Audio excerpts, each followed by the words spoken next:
Todos creemos que el lugar más seguro del mundo es nuestro propio hogar. Pero, ¿y si te dijera que, muchas veces, es justamente dentro de él donde se esconde el verdadero horror? El terror no solo habita en cementerios abandonados, bosques oscuros o carreteras solitarias. A veces se infiltra en el olor de los muros, en el crujir del suelo, en el silencio denso que no necesita palabras para advertirte. No estás solo. La incómoda verdad es que algunas casas no son solo construcciones de madera y ladrillo, son como organismos vivos, respiran, absorben y cargan en su interior todo el mal que han presenciado. Y cuando cruzas sus puertas, no estás simplemente entrando a un hogar, estás aceptando convivir con las historias sin resolver que quedaron atrapadas allí. Por eso tanta gente habla de sombras, de apariciones, de sustos inexplicables, porque existen paredes que nunca olvidan. Y lo más perturbador es que, mientras intentas convencerte de que todo es tu imaginación, lo sobrenatural se alimenta precisamente de tu negación, porque el miedo que ignoras no desaparece, crece, se fortalece, y cuando finalmente decide mostrarse, ya es demasiado tarde para escapar. No se trata de creer o no en relatos de terror, se trata de aceptar que hay lugares que eligen a sus habitantes y nunca más los dejan ir. El hogar que debería ser un refugio puede ser en realidad tu condena. Porque algunos fantasmas no entran por sorpresa, esperan, observan, y cuando menos te das cuenta, ya están sentados a tu lado, respirando en el mismo espacio como si siempre hubieran estado allí. El verdadero terror no es oír un ruido en la oscuridad, es descubrir que nunca estuviste solo. Era una casa sencilla, heredada de familiares, de esas que cargan con el peso de memorias silenciosas y paredes que parecen guardar secretos. Como en muchas casas antiguas de provincia, cada paso hacía crujir el suelo, como si la madera respirara junto a quien pasaba. El narrador no esperaba encontrar terror allí, esperaba paz, quizás un poco de nostalgia. Pero pronto se dio cuenta de que aquel lugar no era solo un techo sobre su cabeza, era un espacio cargado de presencias invisibles. Había algo en el aire que mezclaba añoranza y maldad, como si la casa fuera al mismo tiempo refugio y amenaza. Y esa mezcla creaba una angustia que nadie quería admitir en voz alta. Los primeros días fueron tranquilos, o al menos así lo parecían, hasta que el olor a flores marchitas comenzó a extenderse por los pasillos, aunque no había floreros ni jardines cerca. Era un aroma que no traía frescura, sino decadencia, como si la muerte hubiera dejado su marca allí. El narrador se encontraba a sí mismo respirando hondo, intentando convencerse de que solo era su impresión. Pero el subconsciente lo sabía. Cuando el aire carga algo inexplicable, el miedo nace sin pedir permiso. La sensación era la de estar siendo invadido por una presencia invisible, una sutil advertencia de que la casa no estaba tan vacía como parecía. Las noches trajeron la verdadera incomodidad. Pasos ligeros recorrían el pasillo siempre que la casa estaba en silencio absoluto. No era el viento, no eran animales, era algo rítmico, como el andar de alguien que sabía dónde pisar. Las puertas, aún estando cerradas, rechinaban como si intentaran abrirse solas, emitiendo un lamento metálico que rasgaba el aire. Era el tipo de susto que no provenía de un grito, sino del silencio que se rompía por sí solo.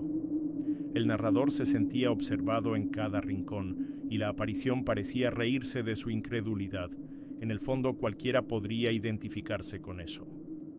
¿Quién no se ha acostado por la noche, ha oído un ruido inexplicable y ha contenido la respiración esperando que no ocurra nada? Ese terror cotidiano es el más cruel, el miedo que no estalla en un horror inmediato, sino que se infiltra lentamente, transformando cada sonido en una amenaza. La casa parecía querer recordarle que lo sobrenatural no necesita un espectáculo, basta un ruido en la oscuridad para instalar el pánico. El horror no estaba en ver, sino en sentir, esa certeza de que el mal estaba cerca, esperando. Y así, el narrador comenzó a sospechar que la inocencia de aquel hogar heredado escondía algo más profundo, Las paredes, las puertas, el propio aire cargaban con una presencia antigua, un relato de horror listo para revelarse en cualquier momento. Era como vivir dentro de una historia que aún no había sido contada, pero que ya dejaba sus pistas. El olor a flores muertas, los crujidos, los pasos, todo eso era apenas la introducción de algo mucho mayor, y la pregunta que quedaba era simple y angustiante. Si el comienzo ya era así, ¿qué pasaría en la primera noche de confrontación? La madrugada llegó con ese silencio denso que solo conocen las casas antiguas. El narrador estaba acostado, con los ojos abiertos, intentando dormirse, pero la habitación parecía respirar por sí sola. No soplaba el viento, ni la menor señal de vida afuera, y aún así, la atmósfera estaba cargada. Fue entonces cuando un sonido interrumpió el vacío, el leve clic de un picaporte que empezaba a girar. Primero despacio, casi imperceptible, como si alguien temiera ser descubierto. Luego más firme, más decidido. Su corazón se disparó, latiendo tan fuerte que parecía resonar en las paredes. La puerta no debería abrirse. No había nadie más allí, y sin embargo, el pestillo cedió como si obedeciera una orden invisible. El rechinido invadió la habitación y junto con él llegó una presencia densa, sofocante, casi física. El aire se volvió más pesado, como si hubiera sido absorbido por un cuerpo sin forma. Era el tipo de miedo que no avisa, solo se instala y paraliza. Aquel susto no fue solo momentáneo, fue una advertencia de que el horror apenas comenzaba. Cada detalle de aquel instante quedó grabado como una cicatriz. El narrador describía la sensación de no estar solo, de que alguien observaba cada una de sus respiraciones, cada latido de su corazón. No era imaginación, no era paranoia. Había una silueta allí, no visible, pero tan real que casi podía tocarse. La cama parecía más pequeña ante aquella presencia invisible, como si él fuera solo un intruso en su propio cuarto. El miedo dejó de ser meramente psicológico. Ahora era físico, palpable, un terror que le oprimía el pecho hasta doler. Intentaba racionalizar. Quizás era solo el viento, quizás un truque de su mente cansada, pero la verdad es que ningún viento gira picaportes cerrados, ningún viento hace crujir el suelo con tanto peso. Su cuerpo lo supo antes que su mente. Había algo allí, algo que quería ser notado. El mal no necesitaba revelarse en su forma completa para ser devastador, le bastaba con insinuarse, con infiltrarse, para dominarlo todo. La angustia se convirtió en su compañera, y la noche dejó de ser solo un momento de descanso. Y cuando finalmente la oscuridad volvió a estabilizarse, el narrador se dio cuenta de que nada volvería a ser igual. A partir de esa noche, la casa había cambiado de tono, como si se hubiera quitado la máscara y mostrado los dientes. El horror ya no vendría solo en el silencio de la madrugada. Estaba dispuesto a manifestarse en cualquier momento, de día o de noche. La convivencia con la aparición ya no era una hipótesis, era una realidad. Y si la primera noche ya había traído semejante presión, ¿cómo sería vivir un día a día entero atormentado por esa presencia? El día siguiente no trajo ningún alivio. El narrador se despertó con la sensación de que el terror de la noche no había terminado, solo había cambiado de forma. Mientras intentaba tomar un café, notó que la cuchara que había dejado en el fregadero ahora estaba sobre la encimera. Pequeños detalles que no tenían sentido, pero que eran imposibles de ignorar. La radio antigua, desenchufada desde hacía meses, se encendió sola y empezó a emitir estática, como si alguien intentara hablar a través de ella. Era como si la propia casa quisiera recordarle a cada instante que no estaba solo. El horror no se quedaba atrapado en la noche, se infiltraba en lo cotidiano. La presencia se manifestaba de maneras sutiles, pero cada vez más atrevidas. Los espejos empañados revelaban marcas de manos, incluso en días secos. Puertas que estaba seguro de haber cerrado con llave amanecían abiertas, rechinando en un lamento constante. Era como convivir con un inquilino invisible, un ser que no pagaba alquiler, pero que dictaba las reglas. El miedo dejó de ser solo un estado emocional, era una rutina. La angustia de saber que cada objeto podía ser manipulado por algo que no se veía carcomía al narrador, transformando cada gesto simple en un motivo de desconfianza. Y no era solo él quien lo sentía. Los amigos que lo visitaban se quejaban de una pesadez en el ambiente, de un frío inexplicable que les calaba los huesos. Algunos se negaban a entrar en las habitaciones más oscuras, alegando una extraña presión en el pecho. «Parece que hay alguien más aquí con nosotros», decían, inquietos. El terror dejó de ser un secreto personal y pasó a ser compartido, validado por otros testigos. Esa confirmación no trajo consuelo, solo aumentó la certeza de que la aparición estaba arraigada en la casa. Cada día, la sensación era de que perdía el control sobre su propia vida. Ya no era dueño de sus horarios, de sus espacios, ni de su propio silencio. Todo parecía ser vigilado, manipulado, moldeado por la entidad.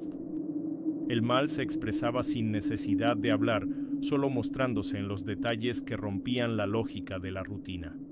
El narrador ya no sabía si era él quien vivía en la casa o si era la casa la que vivía dentro de él. Lo cotidiano se convirtió en una prisión invisible, marcada por relatos de horror que se repetían sin tregua. Y aún así, lo más perturbador no eran los objetos movidos, los sustos repentinos o las puertas que se abrían solas. Lo más aterrador era la impresión de que la aparición quería ser comprendida, como si esperara que él descubriera algo. Había un propósito oculto en aquella convivencia forzada, era imposible ignorarlo. La casa guardaba una historia, un secreto oscuro, y quizás ese era el verdadero motivo de tanto sufrimiento. Pero para llegar a la verdad, el narrador tendría que investigar el pasado de aquella morada, y tal vez arrepentirse de ello. El narrador ya no podía fingir que era coincidencia. Decidió investigar por su cuenta, sumergiéndose en los viejos relatos del vecindario e intentando armar el rompecabezas de la casa. Visitó la pequeña biblioteca del pueblo, donde solo encontró viejos recortes de periódico manchados por el tiempo. Entre líneas borrosas se leía sobre un antiguo habitante que había muerto allí en extrañas circunstancias.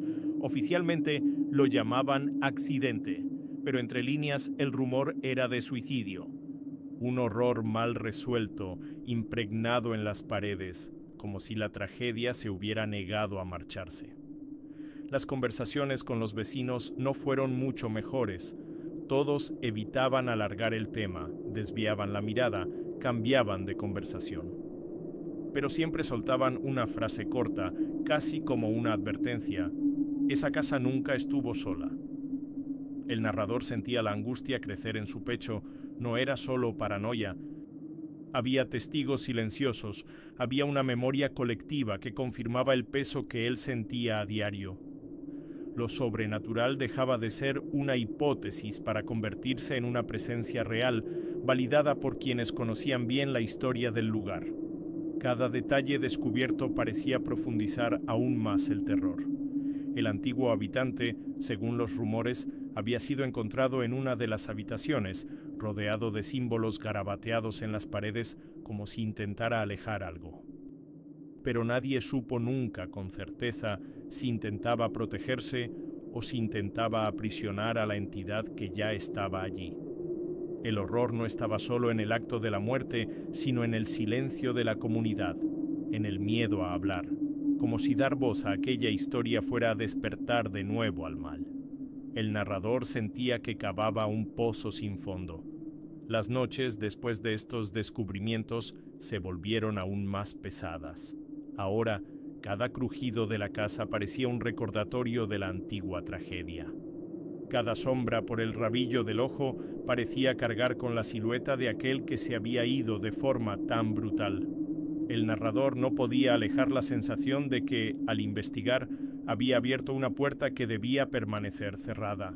El miedo se multiplicaba porque no venía solo de la aparición, sino también de lo que él mismo ya sabía y no podía olvidar. El terror, ahora, tenía nombre, rostro e historia, y aún así Algo le decía que la investigación estaba lejos de terminar. Aquella no era solo una muerte antigua, era un nudo que permanecía atado al tiempo, arraigado en la casa. El narrador comprendió que no bastaba con convivir con los fenómenos, necesitaba enfrentar la verdad hasta el final. Solo que esa búsqueda no lo llevaría a respuestas tranquilas, sino al clímax de una aparición a punto de revelarse en su forma más cruel. Y cuando la tormenta llegó en aquella noche decisiva, se dio cuenta de que ya no había vuelta atrás. La tormenta comenzó como cualquier otra, truenos lejanos, el viento golpeando contra las viejas ventanas, la lluvia intensa tamborileando en el tejado. Pero esa noche, el narrador sintió que no era solo el clima lo que estaba cambiando, era la propia casa la que respiraba diferente. Con cada relámpago, los pasillos se iluminaban por segundos y en uno de esos destellos lo vio, una sombra de pie en un rincón de la habitación. No era un reflejo, no era su imaginación. La silueta estaba allí, inmóvil, como si hubiera esperado exactamente esa noche para mostrarse. Su corazón parecía querer huir antes que su propio cuerpo. Cada latido resonaba como si fuera lo único vivo en el ambiente. El narrador describe el miedo no como una emoción, sino como un peso físico, el pecho oprimido, los músculos paralizados, la boca seca. Intentó moverse, pero fue inútil. La sensación era de estar enterrado vivo en su propia cama. El horror no venía de gritos o de sustos repentinos, sino de aquella presencia silenciosa que no necesitaba hablar para dominarlo todo. Entonces llegó el detalle que hizo que la realidad se desmoronara. La cama se hundió a su lado. El colchón cedió como si alguien se hubiera sentado o acostado muy cerca. Pudo oír una respiración lenta y pesada a centímetros de su oído. El aire se volvió helado. Cada aliento parecía atravesarle el alma. Era como si el mal hubiera encontrado una forma de materializarse, ya no como señales sutiles, sino como una convivencia física, imposible de negar. Este era el tipo de relato de horror que solo quien lo vive puede entender, un cuerpo invisible compartiendo el mismo espacio. Los truenos continuaban afuera, pero dentro de la habitación el verdadero terror era otro. Cada destello iluminaba aquella silueta inmóvil, de pie, vigilando. El narrador se dio cuenta de que no estaba ante una simple aparición, sino ante algo que había decidido quedarse. No era una visita pasajera de lo sobrenatural, era una presencia residente. El miedo se transformó en certeza. Él no era el dueño de la casa, nunca lo había sido. Era solo un inquilino más, elegido, adoptado por el horror que vivía allí. Y cuando el silencio regresó, después de la tormenta, el narrador supo que aquella experiencia no había sido el clímax, sino una advertencia. El espíritu no solo se estaba mostrando, estaba imponiendo la nueva realidad. Ningún ritual, ninguna plegaria, nada podría cambiar el hecho de que esa casa había elegido a su habitante. Ahora, el terror no provenía de la duda sobre su existencia, sino de la convivencia inevitable. Y la pregunta que quedaba era sombría. ¿Cómo se sobrevive a un fantasma que no quiere irse? Después de aquella noche, la vida del narrador nunca volvió a ser la que era. La convivencia con la entidad dejó de ser esporádica y pasó a ser constante, como si ésta hubiera decidido ocupar su lugar de una vez por todas. Él intentó luchar contra ello de todas las formas posibles. Llamó a sacerdotes, pastores, curanderos, cada uno con sus rituales y rezos, cada uno prometiendo expulsar el mal que vivía allí. Pero nada funcionaba. Las oraciones resonaban en las paredes, pero pronto eran engullidas por un silencio aún más denso. La sensación era de burla, como si la propia aparición se riera de cualquier intento por expulsarla. El terror ya no provenía solo de apariciones o sonidos, venía de la certeza de que no había salida. El narrador comenzó a darse cuenta de que estaba viviendo en una prisión invisible, una cárcel donde el carcelero no necesitaba cadenas para mantenerlo atrapado. Cada rincón de la casa parecía observarlo, cada puerta parecía esperar el momento justo para abrirse sola, Cada sombra parecía alargarse a propósito. Era un tipo de horror silencioso y cruel que no necesita mostrarse a cada instante porque sabe que el miedo ya está impregnado en el cuerpo. La angustia se transformó en rutina. Ya no había sustos repentinos porque el susto ya era permanente. El narrador describía la sensación de dormir con alguien a su lado todas las noches, incluso con la cama vacía. El frío constante, las siluetas que se arrastraban por el rabillo del ojo, la respiración que surgía en la oscuridad. Vivir en la casa se convirtió en un aprendizaje perverso, entender que el mal no necesita esconderse porque ya había sido aceptado como parte de la vida. La aparición no era una visita, era una compañera. Y en el fondo, una reflexión aún más perturbadora comenzó a surgir. Quizás el espíritu no había venido de fuera, quizás nunca había cruzado puertas o ventanas, quizás siempre había sido parte de la casa como una raíz invisible que se entrelaza con la madera, los muros, el aire. La casa y la entidad eran la misma cosa. Y, al heredar el hogar, el narrador no había heredado solo ladrillos y un techo, había heredado al fantasma con ellos. Una maldición, un pacto silencioso que jamás podría romperse. Fue en ese punto que la conclusión inevitable tomó forma. Algunos fantasmas no están aquí para atormentarnos, sino para adoptarnos. Eligen, se aferran, se instalan, no piden permiso, no aceptan negociación. Y ahora ya no importaba cuántos rituales se intentaran, cuántas veces se bendijera la casa. El narrador se había convertido en parte de la historia de la aparición, y no al revés. El verdadero terror no residía en el espíritu, sino en aceptar que la convivencia sería para siempre. Y esa es la cicatriz que ya nadie podría borrar.